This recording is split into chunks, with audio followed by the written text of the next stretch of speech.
Hello, and welcome to the Conscious Communion podcast, where we traverse through the inner dwellings of the human experience through conversation. I'm your host, Danae. Join me as we explore the interconnection of creativity and community. Because this is our first episode, I did want to give some context to the name of the Conscious Communion. To be conscious simply means to be aware and to respond to one's surroundings. Whereas communion, while often associated with religion, also applies to the sharing and exchange of intimate thoughts and feelings, especially on a mental and spiritual level. It is an honor and a privilege to be here with you today. Just to drop into this space with some presence, I would love if you would take a simple breath with me. Inhaling through your nose and exhaling however feels good for you. Landing here on this plane with you. Hello. This is such an exciting time for me to be traversing through this very new and exciting path of creating a podcast, something that's been on my heart for years now. I have had so many self-limiting beliefs and fears that have caught me up in the process of not creating, but here I am saying a big fuck you to fear and just doing the thing. So here we are. I am so grateful to be here in this space with you, sharing my little corner of the world with y'all. If you take note behind, I am obviously a nature enthusiast. There is so much that I believe that we have to learn from nature herself because we are, in fact, nature. And we are creation. We are creativity. We are creation in motion, doing the thing, living on this plane, on this planet together. And so the idea behind this podcast is really to connect and inspire through conversation. How do we utilize our voices to love one another with intention and with compassion and with grace? I think the past couple years they've been hot. they've been really intense for so many of us. And in the process, we've seen so many people just attack others for not believing simply what they believe. And, I think that is a symptom to the disconnect that we feel with ourselves. And maybe I'm wrong. But so often we choose to deflect whatever we may be feeling that's icky and pawning it off on someone else. And I would encourage you, while you listen to this podcast, to keep an open mind, because some of these ideas may be new to you. They may be foreign. They may feel uncomfortable to hear. But if it's not coming from your lens of experience, then I would also encourage you to do your best not to judge, because if you've never walked in someone else's shoes, if you've never lived someone's experience, then you have no way of telling what that looks like for that person. You've never gone through the experiences that they've gone through, just like that person has never gone through the experiences that you've gone through. But to put judgment and place judgment on an idea that makes you feel uncomfortable because it's foreign to you is something I think we need to look past, but also put some tenderness upon, right? Like there's so much that we've not wanted to accept because it is foreign to us. But what if we just listen? What if we keep an open heart? What if we keep open arms for our fellow human, for our neighbor, and just listen and see if maybe, just maybe, they have something to teach us. I think that we all are mirrors for one another, and in our experiences and in our in the things that we go through, there's a lens that we can look through. And if we do it with love and intention and compassion, I think there's a really beautiful opportunity for us to expand past what we've known. And I believe that we're on our way to creating a new world. We've seen so many things happen over these past couple of years where there are just things changing. We are in the midst of change. And if you can see behind me, I am obviously a nature enthusiast. Some of these beautiful creatures behind us are the most incredible representations we have in nature of metamorphosis. And that's exactly what we go through all the time. We're always going through change. It's inevitable. We see it in the seasons. If you live in a place in the country that actually experiences seasons, you see it amidst nature, where there's forest fires or tornadoes or whatever it may be. There's always change. And there's always something churning within us. But what is churning within us? Like, why does that happen? And I believe that it really does come to us sitting with ourselves and trying to find a better understanding for what makes us uncomfortable, and trying to just love ourselves through it, right? Like, how do we show up and love ourselves through it all? How can we answer that call? So we can do it for ourselves first and then do it for our neighbor. I believe that's how we birth a new world, truly. So here we are, dropping in. This is the foundation to this podcast, and this idea is really just loving people amidst wherever they are, whatever they believe in. And how can we have conversations to expand what we thought was possible for ourselves and for humanity?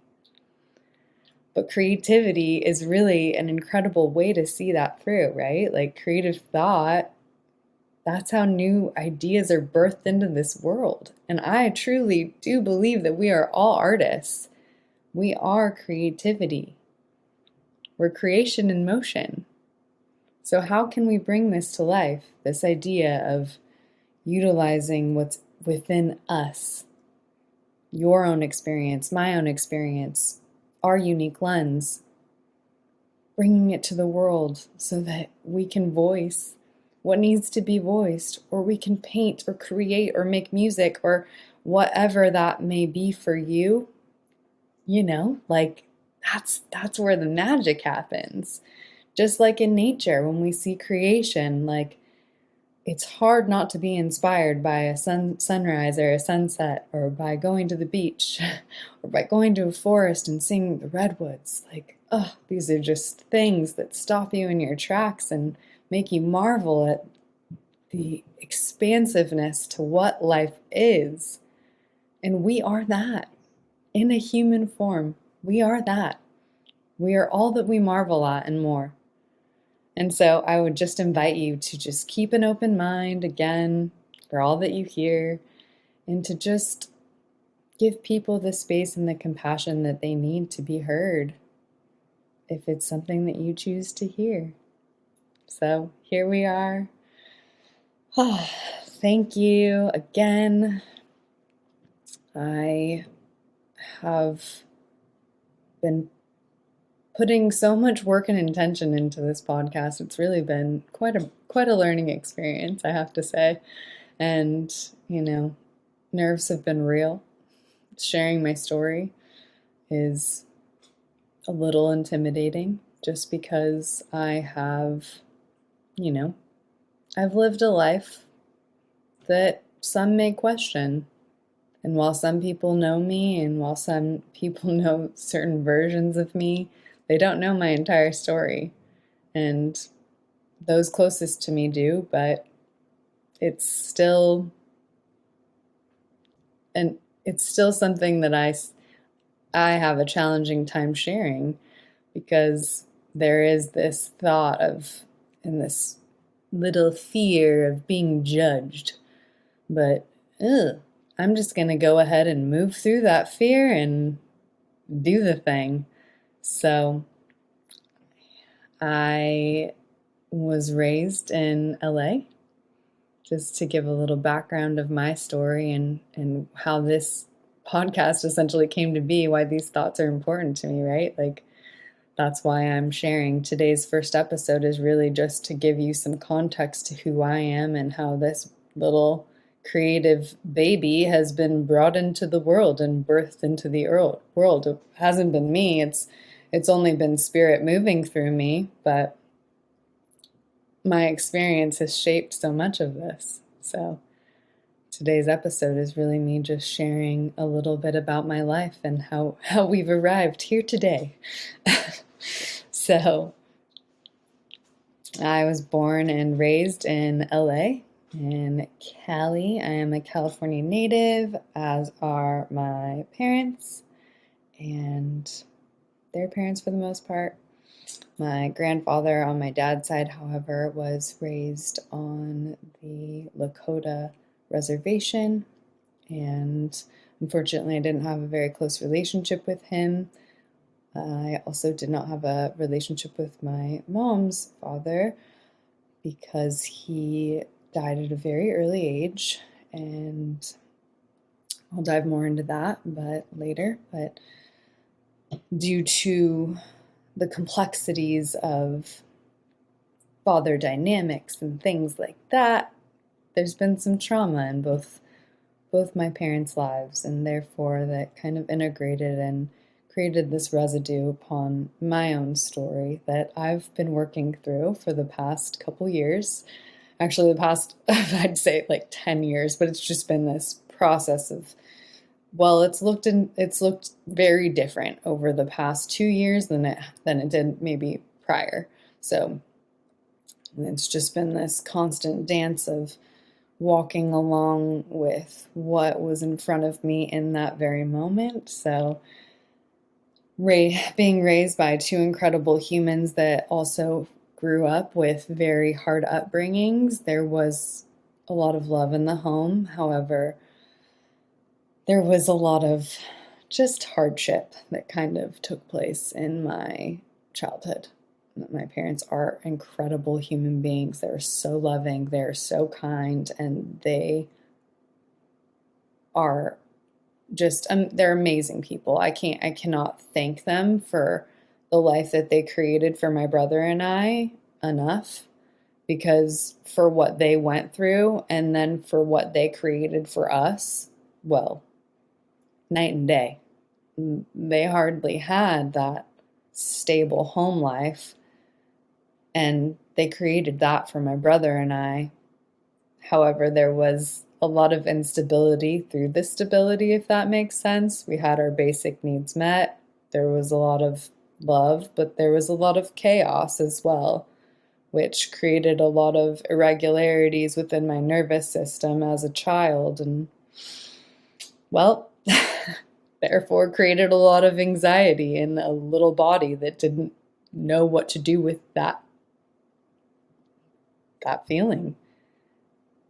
Our society does us a disservice when it comes to emotions and feeling the feelings and understanding what it means to actually sit with yourself and process.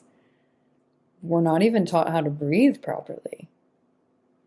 So what does that look like for our children, the children of this country?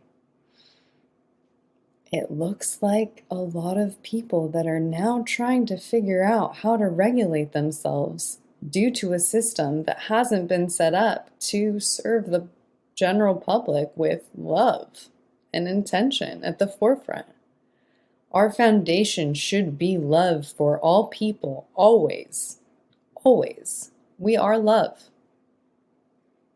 However, it's not ingrained in our culture to think and move in that way. This is just me on my own little spiel, but this is part of the podcast, right? So, anyways, going back to my childhood, I remember it being really beautiful in my early childhood years. It was really special. I was the only child for 6 years, and it was very I was doted upon. I was my parents' pride and joy, and there was so much love in the home. And I fortunately also had some incredible family members who loved me well. And when I was about 6, my brother was born, and didn't know what to do with that. I didn't know how to share space. I didn't know how to be a sister that was loving. I feel so bad for that. I feel regretful for not knowing, but there was just no knowledge or understanding of how to be anything other than what I was being. And I had so much anger and I had so much frustration and I didn't know what to do with any of it. And it was just just this little body with so much emotion, so much feeling, and there was really just no one to show me or guide me how to use that energy in a positive way. So I remember playing soccer also around the age that my brother was born. And I first actually was put into ballet, which is really hilarious because I love to dance. And I remember not enjoying ballet because I didn't like being told what to do. I didn't want to follow directions. I just wanted to dance. I just wanted to do my own thing, wanted to dance to the beat of my own drum, which says a lot about who I am. Still today, that is who I am. I like to dance to my own beat, to my own drum, when I want, whatever. I like to draw out of the lines and wherever I want. That's how I roll. So that's me. At the same time, my parents decided to put me in organized sports and play soccer. And I played soccer and it was great. I loved it in the beginning. It was my passion. It was everything I knew myself to be. I started playing at a competitive age at around 10, and it became a very competitive aspect in my life. And while it was a positive form of exuding that energy that I didn't know what to do with, it also pigeonholed my experience to only knowing to act out that energy that was feeling counterproductive to what I was internalizing as a child in a physical way. So that energy was being moved out physically, but there wasn't anything to do internally with my emotions, and cognitively, there was just no alignment there. Created a lot of havoc. I have a background in child development, so this is all so fascinating to me now. I remember prior to soccer being so invested in nature and my imagination and creativity. I wanted to be a poet, and that was my dream. And I would sit in the tree all day and I would color and I would write poems and talk to myself and tell myself stories and create these beautiful worlds within this beautiful front yard that we had when I was growing up. And it was amazing. I felt so deeply connected to spirit and to nature and to this path of, well, just all of creation. I just felt so invested, and I was the conduit of like whatever spirit was like encapsulating me in that day. And it was really wonderful. It was a really beautiful time in my life. And then going back to around age 10, playing soccer. I was a good student. I had to work really hard though, like had to work overtime to get good grades. I lived in a very strict home. My family was very adamant that I would get good grades, that I would do well in soccer. And once I started playing competitively and started playing club soccer, that expectation escalated to a degree that was unhealthy. My dad and I have talked about this since, and I love my dad. My dad and my dad and my mom and I now have an incredible relationship, but we've had to work through a lot of these things. And through transparency and through clarity and conversations, we've been able to kind of hash out some of these things that really were hard for me, being an adult and actually understanding what happened to me in my life. And granted, they did not have the best models in their home to then be parents that were supportive of their children in a positive way. They knew how to be strict, they knew how to be stern, and they took more of an authoritarian approach in their parenting. So for that reason, there was just a lot of too much structure for this girl who didn't like to stay in the lines, who liked to dance to the beat of her own drum. So there was no wiggle room for this girl who had a free spirit. There was no freedom for me. And it showed. I seemed happy. I kind of did what was expected of me. And again, I excelled in soccer and I had friends and it was great. And, and when I grew up going to private school, so I also was very protected from the outside world. I didn't see what others lived like until later in life. I was living under this pretense of, you're going to learn this and you're going to do this and you're in a classroom of 12. I mean, really, I went to school with some of the individuals that I went to school with up until 5th grade from the time I was in preschool. So these people I knew, they were brothers and sisters of mine, and it was really special. It was a really great time in my life. And then once I started playing competitive soccer and I went to public school for 1 year, had my my eyelids ripped open. It was this is the real world, boys being crude. And oh my gosh, I had started my cycle, my moon cycle, when I was about 10 years old. Around the same time I started playing competitive soccer. So it was hormones, blah, energy, don't know what to do with any of this, not having the support at home. It was just a wild time, wild ride. All amidst my brother's so young, so sweet, and just being, he's in the home trying to figure out his own experience, and it was just a whole thing, right? That's a whole nother story. But playing club soccer and then being in the competitive sports atmosphere, there's a lot of politics that get involved. And as a child, you don't understand what those politics look like. But some of my friends up to that point, we didn't know what was going on, and friendships were dissolved because parents had their own drama. And so it was really just a weird space to be in. Just so unusual. I still don't fully understand all the aspects of competitive sports for the youth. It upsets me in some ways still, but that's shit I need to deal with on my own terms. And again, so as I was living up to these expectations that my family had for me, I didn't know who I was. I didn't know who I wanted to be. And so I went in, to middle school and high school. And in high school, I was doing really well in soccer in the first couple of years.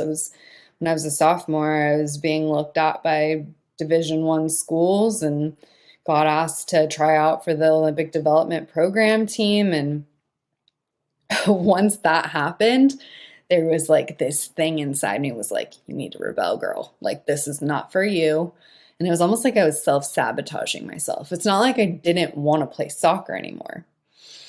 I just wanted to do things on my own terms. So I started partying.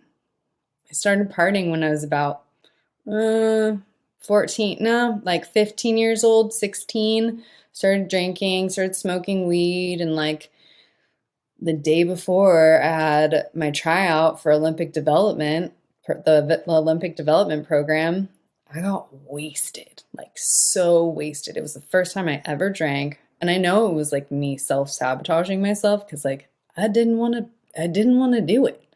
I wasn't playing for me at that point anymore. I was playing for my family, and I was playing because that's how I felt love, by the reciprocation that I'd get back from, you're doing so well. Oh my gosh, you're so good. Like da da da. Like that's how I received love at that point in time in my life.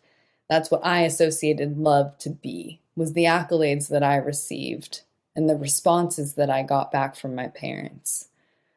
So, obviously my parents weren't stoked with me. I got caught drinking.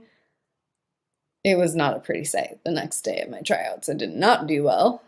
And I didn't want to do well. I didn't want to do this anymore. Soon after, I briefly quit for like 6 months, and I was like, fuck this, I'm done. I don't want to play soccer anymore.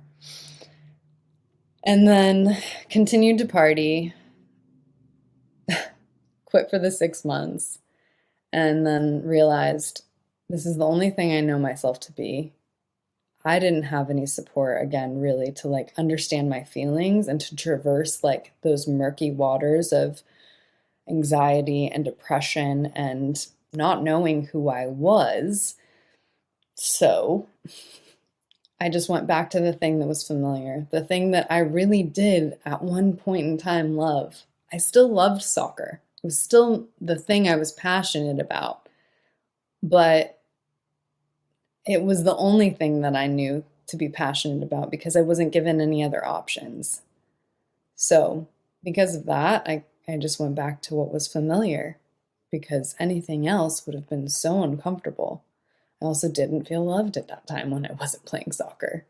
I wasn't feeling those same like I wasn't feeling that void of accolades that I needed to like utilize as fuel. I didn't know at that time that I could feel okay within myself without feeling that outside receptivity from family or whoever else telling me, you're doing a good job.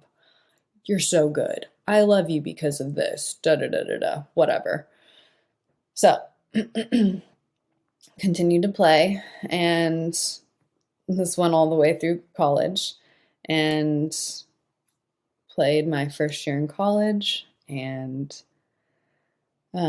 also before this, I was deeply depressed, mind you, during this whole time, because I just was so dissociated with myself and knowing who I was that there was this deep, deep pain within me of not knowing how to be loved or not knowing how to love myself without looking for it outside of myself.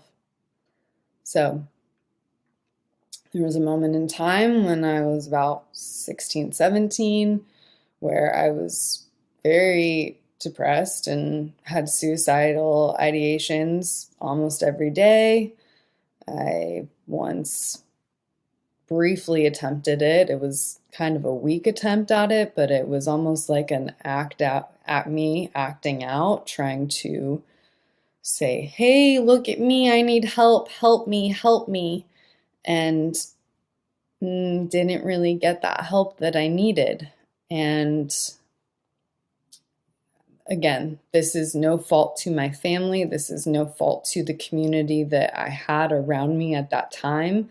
They did not know any different. They did not know how to funnel me into a different path or direction and love me in a way that I needed to be loved at that time. They didn't know how to support me because, again, they came from broken homes. I'm not going to share their story too much because it's not mine to tell. However, my mom grew up with only her mom, a very hard woman. I love my grandmother very much, but my grandmother did not even tell my mom that she was loved. So to not have that as a form of reference to then parent a child, I don't know what that's like. And I will not judge my family for that because I know they love me. And I know that I knew that they supported me. They just didn't know how to do that at that time, because also, who the fuck knows what they were going through in their own personal lives? Parents, hard job. Many pats on the backs for all of you. It's a hard job that I'm not in that role yet. So I just do not know what that's like fully. My dad, on the other hand, came from a very unstable home. It was very confusing where he was living. I mean, again, my grandfather grew up on the reservation. So who knows the trauma that he had and brought into his home? Who knows? An anomaly to me at this point. So, going through suicidal ideations often, not knowing what to do. And I'm about a senior at this point in high school, getting college acceptance letters and trying to figure out where I'm going to go to school and play soccer, because that's where all of my energy was being funneled towards, college. Even though I didn't know who I was or what I wanted to be or blah, blah, blah, blah, blah. Like, this is the path that you are going on. You have to do this. There was no ifs, ands, or buts about it. There was no workaround. There was no conversation. And is this what you want to do? None of that. So I remember vividly figuring out with coaches like which scholarship like letter I would basically accept. And I remember sitting with myself and being like, I wish I could just end it all. I don't want to do any of this. Why am I even doing this? What am I doing? And signing a letter, going to school, right? Going wild. Girl went wild. Because I didn't know what it was like to live away from my family, these people who had loved me fiercely, but from afar, with so much structure that I didn't know how to dance or move outside the barriers of what I had been told to do. So when I was given a space and a dorm to do what I wanted, when I wanted, I went wild. Soccer was great for a while until it wasn't. I had really never gone through an experience where, I mean, I went to an all-girls school in high school, and it was a fairly positive experience. At the time, I didn't think it was because I wanted to be around boys, but I had never really had any like beef with girls. Like there was like drama and stuff, but it was like nothing crazy, nothing that totally threw me off the path of not trusting women. And there I was, 18 years old, off on my own, playing soccer for a university and a coach that had never coached women. He had never coached females. And we're a different breed. We are not in this, we do not play the same. We do not think the same as men. We are an entirely different species. And here I was being coached by this man who didn't know how to, again, support the team in the space that he was holding space for in maybe the best way possible. He was a good coach, don't get me wrong. However, there was some drama on the team, and this really did shape a big portion of my life. So this is why I share this. And I'm not really, some stuff happened and I don't know why it happened, but I was kind of outcasted from my teammates. I have an idea why it happened, but I'm not going to share that because I'm not going to put other ideas out there in the atmosphere when I don't know if it's truth. However, it basically shattered my whole thoughts upon what soccer was for me at that point, because I was essentially being bullied by my teammates. I was essentially threatened and told that I was going to be jumped. I was called, harassed, all the things. It was just like a very weird time. And me and my roommates were also a part of that, where they were being threatened as well. And I basically went to the coach and I shared it with him. And I said in confidence, please do not share this with these people who have been calling me and harassing me and not passing me the ball at practice, whatever. It was just a lot. Asked him to not share it. Just wanted him to know that it was happening on his team. And he then in turn told them that basically did the very thing that I asked him not to do. And it got worse. And I quit. I quit soccer. And it was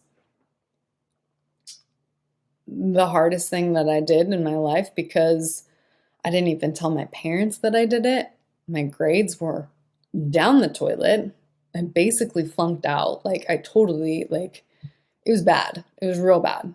And lied to my parents and told them that I was going to the university when I basically was like, I'm going to go to the community college down the street and live here and like party and still get support from y'all. Like you guys are going to give me money and I'm going to like live this lifestyle that I'm living because I'm wild and free and doing whatever I want. Like, yeah.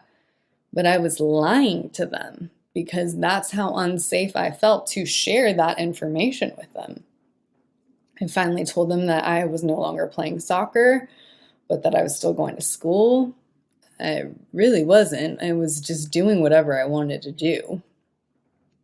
Dark times, y'all. Not proud of it, but it is my story. And I know that I was coming from a place of fear. It wasn't something that I was doing to like lash out. It was literally just me protecting myself and knowing like, are they like literally thinking in my mind, are my parents going to love me anymore? Because at that point in time, that's how I sought their love, was through performing, through my performance, whether it be from my grades or from soccer. That's how I was seen as a lovable daughter in my own mind. I didn't really see their love in any other way. And so they came to find out that I was lying to them, and it was ugly. It was really bad. And I moved back home, even darker times. And all the while, my mom had actually at that time been diagnosed with cancer. So I was moving back home while my mom was diagnosed. And it was just a really gnarly time in my life. I didn't know who I was, my identity, which soccer was not my identity, but at the time I thought it was my identity. It was all I had known myself to be from the time I was literally 6 years old. Competitive sports from the time competitive soccer pretty much only. Played some other sports, but soccer only from the time I was 18 or 6, I apologize, 6 to 19 years old. It's literally who I knew myself to be, and that's really it. I didn't know myself to be anyone else but that. And so, I mean, I got home and I had to rebuild like this whole idea of who am I? Who am I? My parents made it a non-negotiable issue that I would still go to school even though I didn't know what I wanted to do. So I went to school and basically picked the major that made the most sense to me, and it was child development. And I think it was because it was easy, but it was also fascinating to me to understand the child's mind and understand maybe what I went through as a child, why maybe I thought the thoughts that I did. So to go into that psychological aspect of a child's mind and what was I going through? What was I processing? And thinking about that, I got to see this deeper lens within myself. And so during that time, I also had experimented with some psychedelics.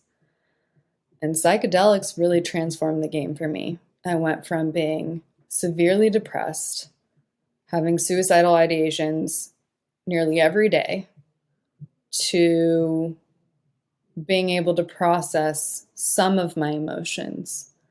And it at least chipped away the layers that had been like casted upon me, not allowing me to actually move through whatever I was going through.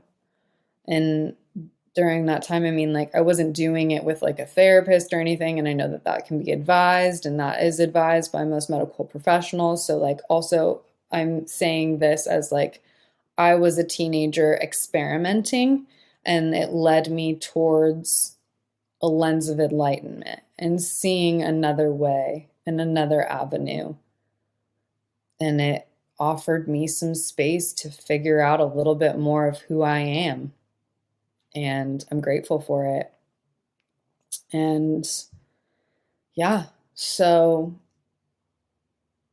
was home figuring myself out and didn't have really any friends at home. Most of my friends were away at school, so I kind of did my own thing. I made new friends, but yeah, it was still just a very interesting time. And luckily, I still kept close with some of the best friends that I've ever known on this trajectory of my life, and they really did impact me in a really positive way. And yeah, I'm really fortunate that I met them because they changed my life. And they helped me see another path and another way towards living. And at that time, I was really just like delving through, like, what is life, existential crisis, like, but also finding my spirituality in a new way. And it was a really special time for me. And then fast forward a couple years, I started working at this grocery establishment that will not be named, but that everyone knows. And met my husband, and he was my best friend to begin with.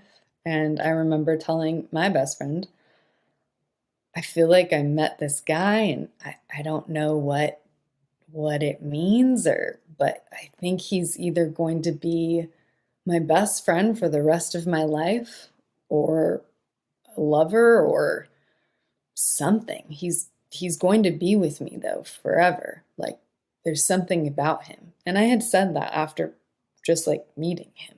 Like, I didn't even know him.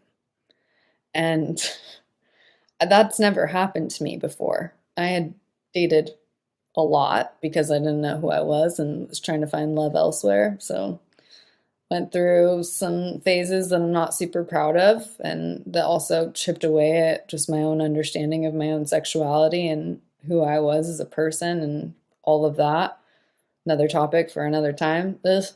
But he was so different than what I had known, and that initial feeling just really resonated deep within my soul, like I had known him before or something. We grew up in the same city, had never met, knew so many of the same people, but it's like we were like in these little cocoons until we were ready to meet. And it's so special because he's actually going to be my first podcast guest. So more to come soon on that. But met him, fell in love, all the things, got married. Later down the line, we got married. We met when I was 22. We got married when I was 27, and we've lived a pretty crazy life, and I'll share again more of that in our episode when we conversate and kind of share space with one another to share with you all a little bit of our journey. But we had been wanting to move to Portland after we got married, and life happened.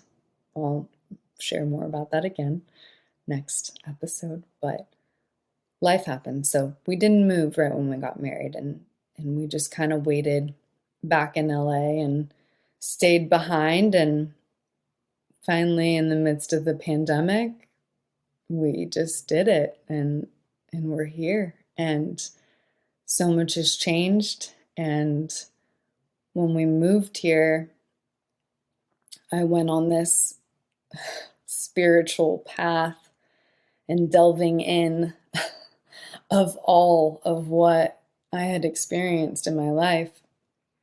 I had seen therapists and things like that, and worked through some of that stuff with psychologists, but I was provided more space than I had ever been provided before, coming to a new place, not knowing anyone. And I literally chose not to know anyone for months so I could meet myself for the first time without any expectation. And I sat with myself and took myself on a journey of meditating, breathing, yoga, connecting with Mother Earth, which was always my saving grace, always. Even in my darkest times before, I would always go for hikes alone and connect in nature. But having access to this lush, rich, vibrant landscape that I was not used to brought something up in me. And we moved in the fall, so as fall was happening, I was also just shedding layers, and oof, it was wild times. In the beginning of, about at the end of 2020 and the beginning of 2021, I started The Artist's Way, and if you know it, then you know how transformative it can be for many people. And The Artist's Way totally transformed my life. My husband bought it for me. Thanks, Brian. And paired with that, I went through a deep dive of rebirthing breathwork every single day for over 3 months. My husband would hear me screaming. He would hear me sobbing and not know what was going on, as I'm having this full-on like spiritual awakening in the other room, like wild. In addition to microdosing and revisiting the spirit that had transformed my life so many years prior, mushroom medicine. It has its own kingdom, the fungi kingdom, just like the plant and the animal world. There's so much wisdom in the earth, and we discredit it so easily and so often. But again, for those listening where this is uncomfortable and new news to them, that, oh, the idea of psychedelics, it's really scary. It can be, yeah, definitely. But also just hear me. Like, this is my experience. And if you don't want to do that, that's fine. I'm not telling you to do anything. Like, that is not what this is for. I'm not telling anyone to do anything. I'm not a medical professional. It is also not for everyone. And it is definitely gnarly. So there's that. But for me, it was massively transformative, paired with the breath work and the artist's way. And that's my story. Like, you find your own thing and what makes sense for you. All of this entire podcast is purely just information. Do with it what you will, but do what makes sense for you. What makes sense for me might not make sense for you, and that's okay. That's how it should be, because again, you've walked an entirely different life that I know nothing about, to the depths of your core, right? Like, I don't know all the nitty gritty. And just because I've shared most of my life story with you doesn't mean I shared everything. There's so much more in there. So this is a lens, this is a perspective, this is my human experience. And going through those things completely transformed my entire perception of reality.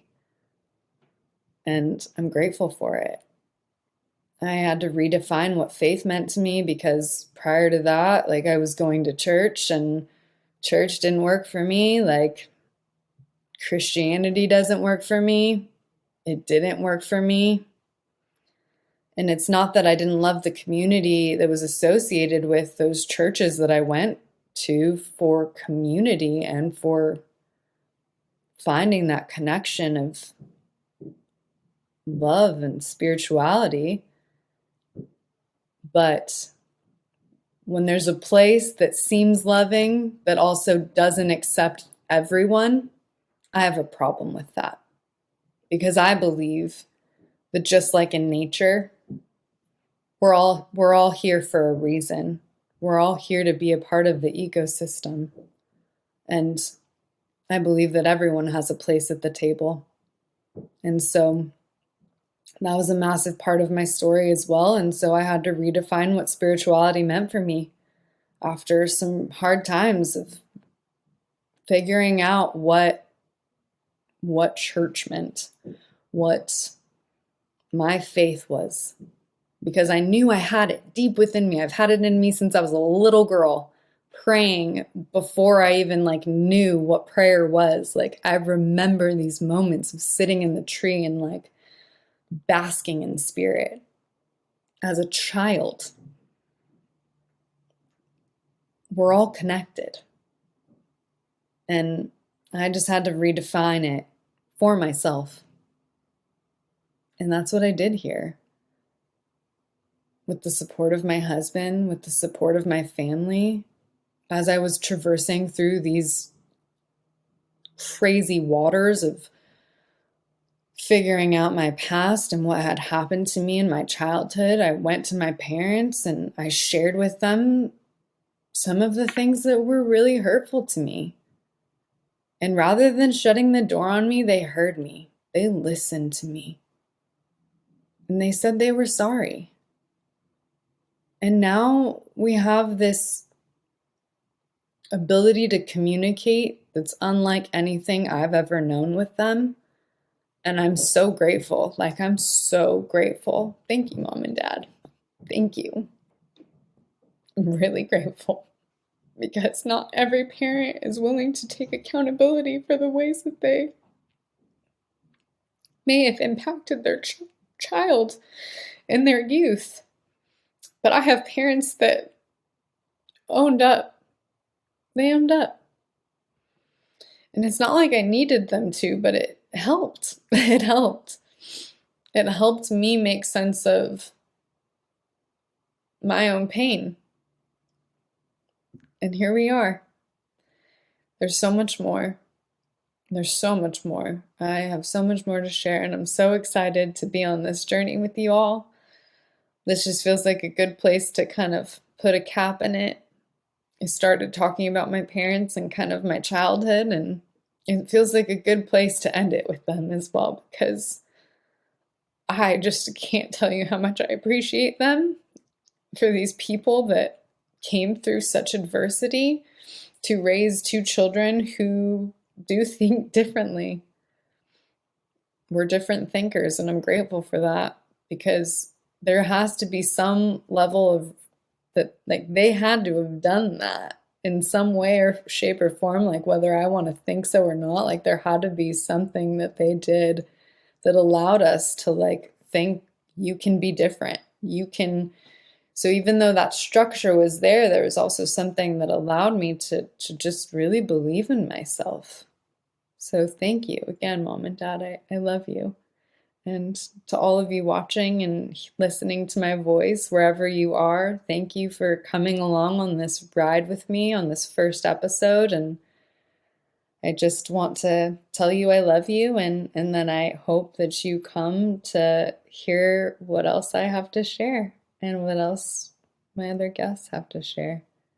I'm really grateful for you meeting me in this space. I love you, and I am sending you off with